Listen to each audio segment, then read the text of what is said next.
अस्सलाम वालेकुम दोस्तों, क्या हाल चाल है। उम्मीद है आप सब ठीक ठाक होंगे। तो चलिए चलते हैं अपने लेक्चर की तरफ। अगला क्वेश्चन शुरू करने लगे हैं हम। तो अब मैं क्वेश्चन नंबर आपको करवाने जा रहा हूँ, क्वेश्चन नंबर 2। पहले हमने किया था 1, उसके बाद मैंने कराया था 3। अब इसमें आपको क्या हुआ होगा, आपको स्ट्रेट लाइन मेथड का काफ़ी हद तक परफॉर्मा याद हो गया होगा, तरीका भी समझ आ गया होगा। अब हम क्वेश्चन नंबर 2 करने लगे हैं। ये बहुत सिंपल है, इसमें कुछ टेक्निकल काम नहीं है, बस इसमें एक फार्मूला लगना है, वो फार्मूला आपने याद रखना है। तो चलिए हम पहले क्वेश्चन पढ़ते हैं, ज़्यादा टाइम मैं वेस्ट नहीं करूंगा। वो कह रहे हैं, a film purchase a machinery for 50,000 on 1 January 2013।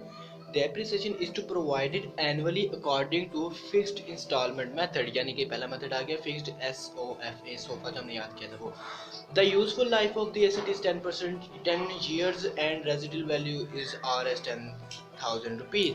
Residual value, ये क्या कहते हैं, ये कहते हैं बकाया रकम को। यानी कि बकाया रकम से मुराद, मे बी आप एसेट अपना परचेज कर रहे होंगे, तो एसेट परचेज करते हुए कुछ पैसे आपने दे दिए होंगे या कुछ पैसे उनकी तरफ बकाया रह गया होगा, तो वो उन्होंने मशीन में छोड़ दिए होंगे आपको। बाज़ दफ़ा ऐसा होता है ना, आप चीज़ खरीदने जाते हैं तो कुछ पैसों की कमी होती है, तो अगला इंसान आपको वो पैसे छोड़ देता है। तो आप उस छोड़े हुए पैसों को भी किस तरह डेप्रिसिएशन में चार्ज करोगे, अब हम आपको बताऊंगा कि इसमें आप देखें, अगर गौर करें तो कहीं परसेंटेज नहीं दी हुई उन्होंने कि आपने कितने परसेंट डेप्रिसिएशन करनी है या कितने परसेंट नहीं करनी। तो अब नीचे पढ़ते हैं, उन्होंने कहा show the machinery account for the first 4 year and find out annual depreciation. यानी कि पूरे साल अगर मशीन चलाएंगे तो उसकी डेप्रिसिएशन कितनी होगी। तो आए, मैंने नीचे परफॉर्मा बनाया हुआ है। परफॉर्मेंस से पहले मैं आपको बता दूं कि इसमें फार्मूला कौन सा लगना है, क्वेश्चन नंबर 2। तो इसका सोल्यूशन है, आपने फार्मूला याद रखना है, सिंपल सा है। फार्मूला क्या है, कॉस्ट माइनस रेजिडुअल वैल्यू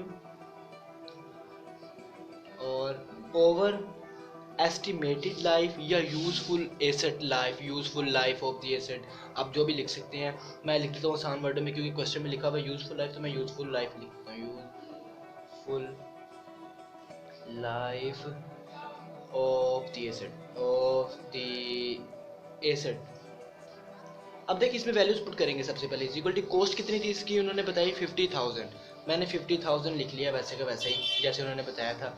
उसके बाद माइनस का साइन फार्मूले में था, लिख लिया। उसके बाद वो कह रहे हैं कि इसकी रेजिडुअल वैल्यू कितनी है, 10,000। उन्होंने नीचे खुद मेंशन की हुई है, आप देख सकते हैं क्वेश्चन में, residual value over useful life. उन्होंने, आप अगर क्वेश्चन बुक में देखें तो उन्होंने कहा useful life of the asset is 10 year, यानी कि 10। अब बताता हूँ मैं आपको, इसको आपने कैलकुलेटर में अगर आप इकट्ठा सोल्व करेंगे ना तो आंसर सही नहीं आएगा। आपने क्या करना है, इसमें से इसको माइनस कर लेना है। जब इसमें से इसको माइनस किया तो आंसर क्या आया, 40,000। 40,000 डिवाइडेड बाई 10। मैं आगे कर रहा हूँ, तो अब देखिए सिंपली आप इसे डिवाइड कर सकते हैं। अब ये जीरो इस जीरो से गई तो पीछे आंसर क्या रह गया, 4,000। आप कैलकुलेटर में करेंगे तब भी 4,000 आएगा, लेकिन अगर आप यही वाला डायरेक्ट करेंगे ना तो बाज़ दफ़ा क्या होता है, आंसर गलत आ जाता है। तो आपने क्या करना है, पहले इसमें से इसको माइनस कर लेना, जो आंसर आएगा उसमें से फिर इन दोनों को डिवाइड कर देना। डिवाइड करने के बाद हम क्या करेंगे, ये हमारी क्या निकलेगी, एनुअल डेप्रिसिएशन। अब हर साल जब भी डेप्रिसिएशन निकालनी है तो हम इसी इसी 4,000 को, इसी 4,000 को उठा के यहाँ अकाउंट में छापा मार देंगे। तो चलिए क्वेश्चन स्टार्ट करते हैं। सबसे पहले डेट उन्होंने जो दी हुई थी 1/1/13। सबसे पहले कैश अकाउंट पूरा लिखेंगे, आप पूरा लिख सकते हैं। कैश अकाउंट कितने की मशीन परचेज की थी आपने, 50,000 की। साल एंड किया आपने 31/12 और 13। डेप्रिसिएशन फुल लिखेंगे, डेप्रिसिएशन।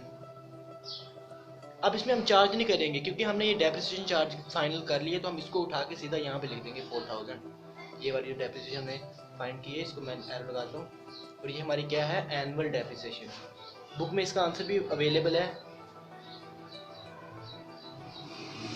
ये आप देख सकते हैं। ठीक हो गया, आपको समझ आ गया होगी एनुअल डेप्रिसिएशन। ये हमने उठा के सीधी यहाँ पे लिख दी। अब सेम का जैसे हम करते आ रहे थे, बोथ साइड मेंशन करेंगे बड़ी वैल्यू को 50,000 और 50,000, इसमें से उसको माइनस करेंगे। वो जो बैलेंस करने से आंसर आता है वो हमारा क्या होता है, बैलेंस शीट। ये मैं जल्दी जल्दी कर रहा हूँ क्योंकि ये बहुत सिंपल सा है। अब आपने सिंपल सिंपल पहला साल, दूसरा साल, तीसरा साल, चौथा साल, चौथे साल में हम जाएंगे तो हमारा सेम आंसर आ जाएगा। तो ये 4,000 आप देख सकते हैं, बुक में आंसर है, मैं दिखाई देता हूँ, ये देख सकते हैं आप। एनुअल डेप्रिसिएशन 4,000, ठीक है, ये उन्होंने दिए, जो भी हमने फाइंड कर लिया 4,000। चलिए अब मैं इसमें से इसको माइनस किया तो हमारा क्या आंसर है, 46,000, है ना।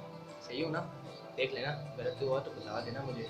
1/1/14 बैलेंस सी डी ही हमारा अगले साल का बैलेंस बी डी बनता है। जब बी डी बना तो वो बना 46,000। डेप्रिसिएशन की हमने 12 14 को डेप्रिसिएशन, तो ये कितनी बनी, सेम जो पिछले साल थी वही अगले साल की डेप्रिसिएशन बनेगी। हमने इसमें कोई चेंजेस नहीं आनी। आपने क्या किया, बोथ साइड पे वैल्यूज मेंशन कर दी।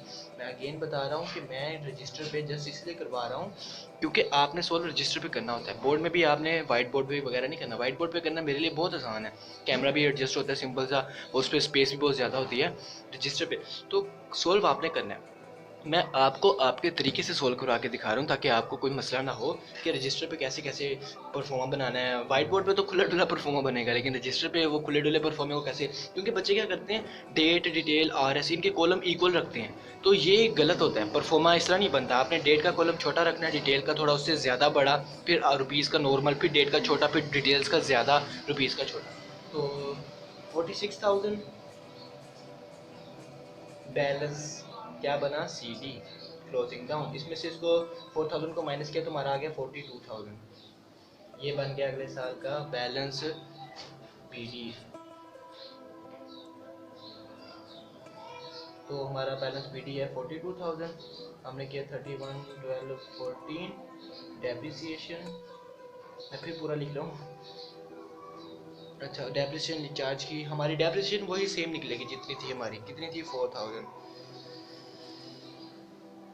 बड़ी वैल्यू को बोथ साइड पे मेंशन करेंगे हम। हमने कर दिया 42,000, हमने मेंशन कर दिया 42,000 और ये हमने मेंशन कर दिया। उसके बाद बैलेंस सी डी में से बड़ी वैल्यू में से छोटी वैल्यू को माइनस करेंगे, तो वो जो आंसर आएगा वो बैलेंस सी डी का होगा। माइनस करने से हमारा आंसर क्या आ रहा है, ये 42 में से माइनस किया तो 38,000। ठीक हो गया। अब हमारे उन्होंने कितने साल का कहा था, उन्होंने कहा था 4 ईयर्स का। अब हम 4 ईयर में जा रहे हैं। 1/116 बैलेंस पी डी। डेट आप अपने हिसाब से भी लिख सकते हैं। आप लिख सकते हैं यहाँ पे, आप जैसे लिखते हैं 1 जनवरी 2016, 31 दिसंबर 2014, इस तरह करके भी आप लिख सकते हैं। इस तरह जिस तरह आपको इजी हो, आपने अपने आसानी देखते हुए करना है। 38,000, 31, 12, 14 और ये हमारा डेप्रिसिएशन, सॉरी डेप्रिसिएशन अकाउंट भी आगे आप लिख सकते हैं डेप्रिसिएशन अकाउंट। क्योंकि मैं टाइम बचा रहा हूँ तो इसलिए मैं जल्दी जल्दी कर रहा हूँ। पहले मैंने आपको सारा बता दिया। डेप्रिसिएशन खाली भी लिखेंगे वो भी बेटर होता है। और हमारी डेप्रिसिएशन कितनी निकलेगी 4,000 सेम। 38,000 बोथ साइड मेंशन किया, 38,000 बोथ साइड मेंशन किया एंड इसमें से इसको माइनस किया। माइनस करने से हमारी जो डेप्रिसिएशन है वो कितनी आ गई, वो डेप्रिसिएशन निकलने का बैलेंस सी डी जो हमारा कितना आ गया 34,000। 4 ही आएगा ना, 38 में से निकाला तो 34,000 जी। ये आपका फाइनल आंसर है। उसने कितने साल के कहा था बनाने को, 4 years. 1 year, 2 year, 3 year, 4 year. और हमारा आंसर क्या आ रहा है 4 ईयर में, हमारा आंसर आ रहा है 34,000। तो अब मैं दिखाता हूँ बुक पे 2 आंसर अवेलेबल हैं आपको। एक है 4,000, ये जो था एनुअल डेप्रिसिएशन, ये हमने कैलकुलेट कर ली, ये देख सकते हैं आप। ये 4,000 हमने किस तरह की, मैंने आपको बिल्कुल डिटेल बता दें। ये फार्मूला आपने याद करना है, इसमें वैल्यूज पुट करनी है।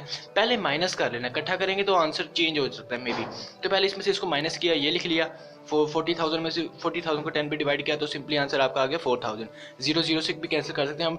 इस तरह भी कर सकते हैं कि आप ये 10 1 10, 10 4 40, साथ कितनी जीरो आ रही हैं, 3 जीरो, तो 3 जीरो ऊपर लगा दी। ये 2-3 तरीके हैं, कैलकुलेटर में भी कर सकते हैं। और उसके बाद हमारा जो दूसरा आंसर है वो कितना आ रहा है, यहाँ पे बुक में हम देखते हैं। बुक में जो दूसरा आंसर हमें अवेलेबल है वो है 34,000। ये यू कैन चेक, आप देख सकते हैं बैलेंस ऑफ मशीनरी 31 दिसंबर 2016 34,000। तो हमारा आंसर कितना है 34,000। ले भी व्यूवर्स, क्वेश्चन हमने क्वेश्चन नंबर 2 कर दिया। तो अब हमारे क्वेश्चन 3 क्वेश्चन हो गए हैं। तो इसके बाद मैं आपको करवाऊंगा जल्दी से क्वेश्चन नंबर 4। ठीक है, 4 करा लूँगा। ये इसमें क्या है कि आपने 1 जनवरी से मशीन परचेज़ की, 1.5 साल की उसकी डेप्रिसिएशन निकाली। नेक्स्ट ईयर में आपने क्या कि एक और मशीन परचेज़ कर ली, तो हम सिर्फ 2 डेप्रिसिएशन निकालेंगे तब। ये भी आसान है।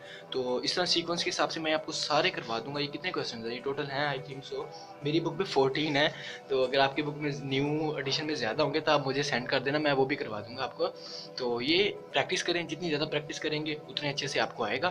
तो ये पूरा परफॉर्मा मैंने आपको कर दिया। अगेन मैं बता रहा हूँ, कोई भी गलती, कोई भी मिसहैप, कोई ऐसी बात जो बुरी लगी हो या कोई ऐसा मैंने इफेक्ट जो गलत किया हो तो आप मुझे बता सकते हैं, टू बी ऑनेस्ट फ्रैंकली। तो और गलतियों को इग्नोर करिएगा, क्योंकि मैंने पिछली वीडियो, हर वीडियो में मैं बताता हूँ कि आप लोग, कुछ लोग ऐसे होते हैं जो वीडियो ही देखते इसलिए कि हम इसकी गलतियाँ पकड़ें। तो मुझे पता है मैं बहुत गलतियाँ कर रहा हूँ, लेकिन ये सोल्यूशन बिल्कुल एक्यूरेट होगा, ठीक है ना।